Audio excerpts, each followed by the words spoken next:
Très bien, merci Bozali Ebele, Bokolanda Biso sur Tchamaloba officiel, Balandi Nyoso. Il y a Tchamaloba officiel, donc beaucoup de monde a déjà expression faciale nanga, donc Nazane Sengo, il y a Kozala Lissou sur l'élo, il y a ba télévision, ba tablette, pe ordinateur na bino, pour na couper sa bino ba sango, il y a pourquoi, il y a mokolo à l'élo. Donc, beau s'abonner Ebele, devoir à domicile, de nalobara toujours, les alliés ko aimer, ko partager, ko s'abonner na chaîne oyo pe ko commenter ba élément auto coacher la bino parce que ezali ba élément o e ko déranger Rwanda. Ezali ba élément ko pe ça passe na Rwanda. Vraiment nazali na esengo parce que ba bonne nouvelle ezali ebele lelo ya ko pe ça na bino. Donc ndenge nazali awa na eko sambwisa Kagame na eko bimisa na poisa. Pas sûr ezali ko leka na Rwanda milelo. O ezali ko leka na Rwanda na ngonga oyo. Ngonga oyo Rwanda eko lela lokola mwana mokie. Rwanda eko lela na mai na miso. Rwanda ekomi na suka. Kagame ya komi na suka. Tango toko lobaka 30 ans ekoki, 30 ans ça suffit. Ezali en 20 ans. Ezali sentiment te otoko lobela yango parce que pendant 30 ans Kagame ayibi na République démocratique du Congo, abomi na République démocratique du Congo, a violé na République démocratique du Congo pe envoyé na République démocratique du Congo. Yango Congolais nyon soit telemi pour na koyebisa Kagame 30 ans ekoki, 30 ans ça suffit. Ba bonne nouvelle les alliés yango toko senga bo aimer ebele émission oyo parce que émission yo il faut panza na mokili mobimba bato nyonso balanda ngo bo partager yango bo aimer bo commenter pour na ko rendre ngo lisusu viral na YouTube afin que bato nyonso balanda yango. Donc dès l'entrée des jeux c'est boye ba que Union européenne et yebi lisusu ko frapper Kagame yebi lisusu ko frapper Rwanda na mokolo ya lelo ba sanction et kwei lokola mbula na Rwanda na ndenge ya kusakana ti.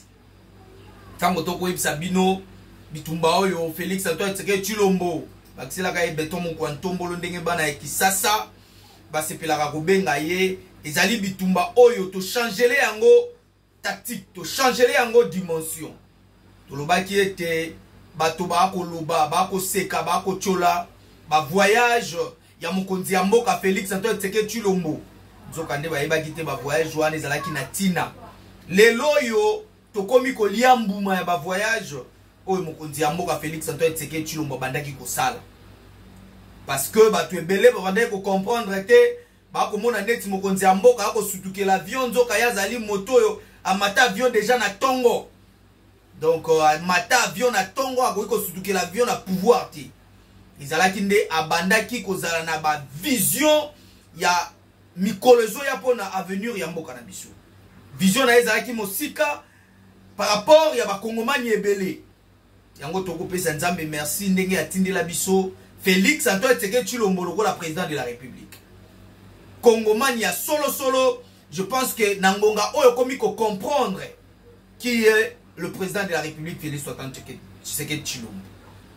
Comme je disais tantôt, l'Union européenne est aussi ko sopambula ya ba sanction nangambo ya ba M23 RDF P AFC ya nanga mvula ya ba sanction ekwei nangambo ya ba nguna batona kanza batona soloka o ba ko bundisa mboka na biso ba ko zanisa kimia na peuple congolais. À travers cette émission oto elibino na mokolo ya lelo tokotangela bino ba kombo ya batoyo Union européenne ebina konyata ebina kocha caché. Na bisaki bino nazana esengo lelo. Nazali na esengo akosela bino émission oyo vous allez comprendre que tokende pena molaite pour esengo ezali makasi. La victoire de la République démocratique du Congo ce n'est pas seulement pour Félix Antoine Tshisekedi Tshilombo, j'ai toujours la petite idée. La victoire, c'est pour les Congolais. La victoire de la RDC, c'est pour les Congolais. Bah, de père et de mère, locaux là, biso, victoire, il y a République démocratique du Congo, pour la biso. Parce qu'il y a beaucoup de Congolais qui pensent que la victoire, c'est réservé que pour le président Félix Antoine Tshisekedi Tshilombo. Alors qu'aujourd'hui, je viens encore d'insister que la victoire de la République démocratique du Congo est alliée à Félix Antoine Tshisekedi Tshilombo Kakati. Car c'est allié à ma Congolais. Donc, il faut que les alliés à Yété, parce que Yépé a Congolais. En dehors d'être le président de la République, Yépé a Zali Congoman. Yango na lobby ezali ya Bissonios. Ezali ya Félix Antoine Tshisekedi Tshilombo, ezali ya Ngaye, ezali ya yo ozo landa pe, ezali ya yo ozo partager, ozo aimer, ozo commenter émission. Alors, oyo sengeli koyeba na première position, Bertin Bisimwa azali bongo coordonnateur adjoint ya FCP M23. Donc, il a déjà vous allez sanctionner la Union européenne. Et la deuxième position, nous avons une Rouzi Karouzizi. Il y a un combo Rwandais, donc Rwandais, on va infiltrer Bamboka Nabisu. Rouzi Karouzizi, commandant de force spéciale rwandaise récemment remplacé. Donc, il y a eu sanction, il y a eu mokanda, il y a eu signature. Désiré Roukomera, de nationalité rwandaise, chargé de recrutement et propagande du M23. Donc, Désiré Roukomera, donc il y a eu sanction, il y a eu mokanda. Tozaliawa, il y a eu sa voisin Tozawa. S'abonner, commenter, partager pour Tozawa. John Imani Nzenze, de nationalité congolaise, présenté comme responsable de renseignement du M23. John Imani Nzenze. Azupe yaye mokanda. Awe zalinde likambo ya mokandeza na caché. Bon s'abonner, belé, bon commenter, bon partager. Eugène Koubito, azali bongo commandant ya 3e division RDF. Donc, yépé azu mokanda na ye, azu sanction na ye. Tozali na Pascal Mouyizi, commandant ya 2e division RDF. Tozali na Jean Bosco Nzabonimpa. Ah, vous êtes na massacre kombo na yo ndimango kaka bongo. Atana massacre kombo na yo ezaka kayo. Pokune si bache mokolo koto bache caché. Donc atana massacre kombo na yo ezaka kayo. Voilà, toko continuer, toko koba. Bo s'abonner, bo partager, bo aimer. Comme je disais, Jean Bosco Nzabonipa, responsable. Il y a finance, il y a M23. Azali na nationalité congolaise. Yépe Azu Aye Mokanda. Tozali na Francis Kamandi. Azali bongo CEO ya Rwanda na makambotali mine, makambotali gaz pe makambotali pétrole. Azali bo comprendre kaza Rwandais. Tozali na Joseph Musanga Bati Erasto. Ya azali bongo gouverneur ya M23 na Nord Kivu. Gouverneur o bauti kotia na ba M23 na Nord Kivu. Yepe azu mokanda na ya sanction. Et ya suka esengeli boye ba opene zali bonne nouvelle o esengeli na pesa bino balandi ya tia maloba officiel esengeli boye ba yango penza parce que makambo ekoiko lekati. Raffinerie de Gazabo à Kigali. Raffinerie wano elamba ka wolo. O elamba ka ba minere nyonso eko zona République démocratique du Congo eko lamba yango ekekende koteka bato bako ya kosomba. Kasi esengeli boye ba lelo Union européenne ebina ko sanctionner raffinerie yango. Ezui sanction. Pour comprendre que Félix Antoine Tshisekedi Tshilombo a kobeta ba shita sima pour na kolelisa Rwanda. Rwanda si akomi na suka. Kagame ako tambola na makayabu na poche. Tango nyonso ako tafuna ka makayabu pour stabiliser tension. Botune langa ba voisin, est-ce que tension ça va? Botune langa Pierrot Louara, est-ce que tension ça va? Botune langa ba journaliste o nyonso baliaka mbongo wa Kagame. Ba journaliste o nyonso baliaka mbongo ya Bertin Bisimwa.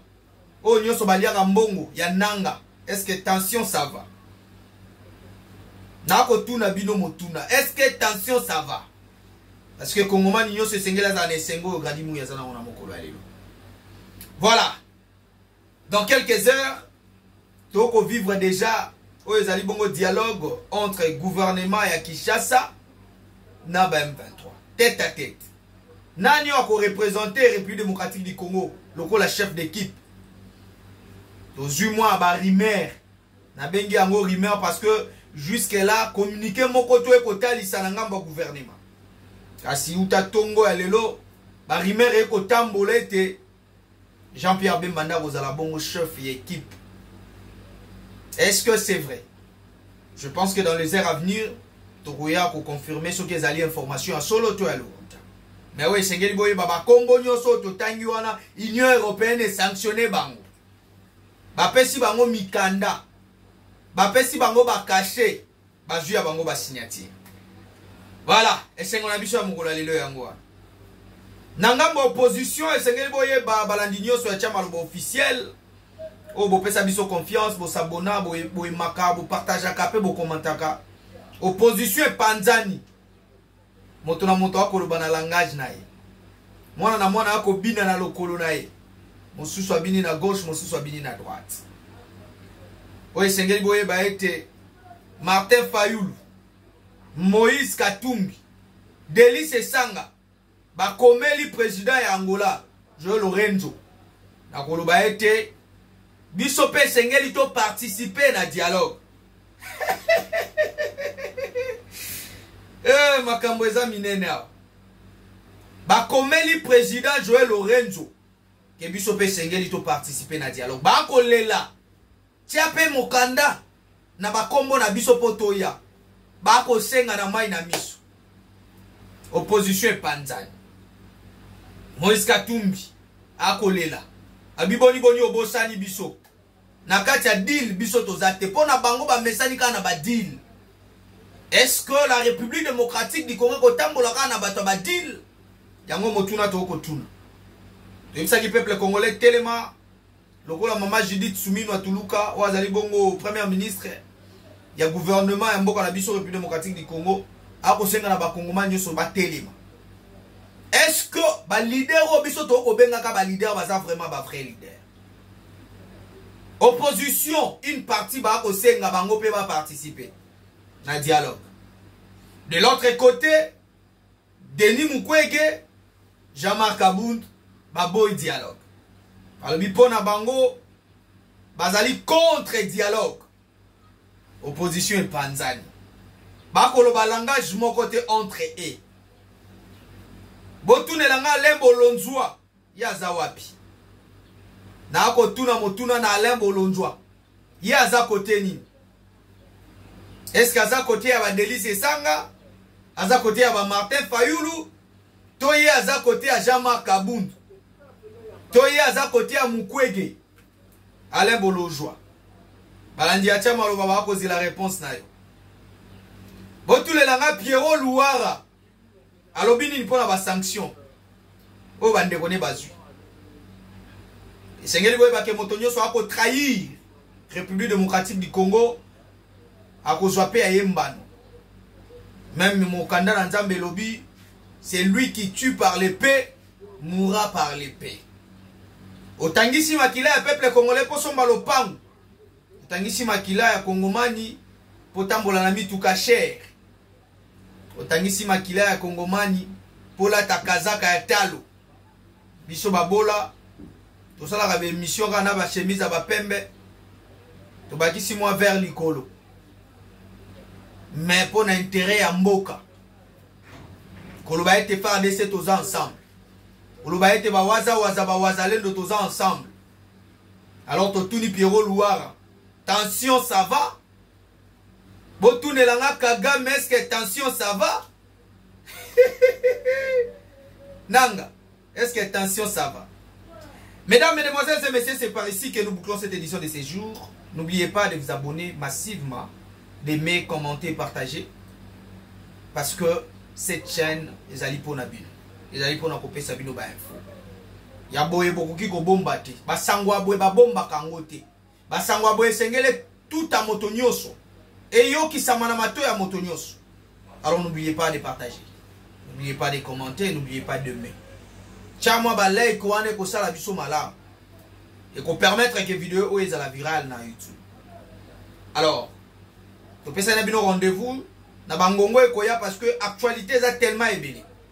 Ba waza boyebi ke na beti li solo na bangote. Toko zo ba info, toko sangisa parce que wana senga kana na ba image.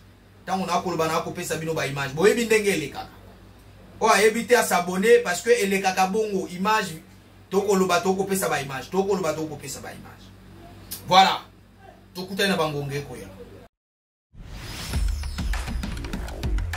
Masolo ya sikaye na Kinshasa avec la société BDN Nettoyage. Pour garantir l'hygiène dans notre environnement, la société BDN Nettoyage vous offre des services de qualité avec des matériaux aux normes internationales. Pour les nettoyages urbains, nettoyage de bureaux, nettoyage des salles d'école, nettoyage des appartements, nettoyage hospitalier, remise en état après déménagement, traitement phytosanitaire, espace vert.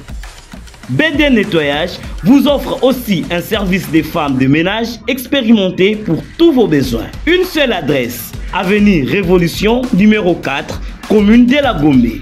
Référence, hôtel Meriba, Prince de Liège. Pour tout contact, plus 243 97 91 99 381, plus 33 61 388 63 38. BDN Nettoyage, le meilleur de l'hygiène. BDN, c'est la qualité de notre service.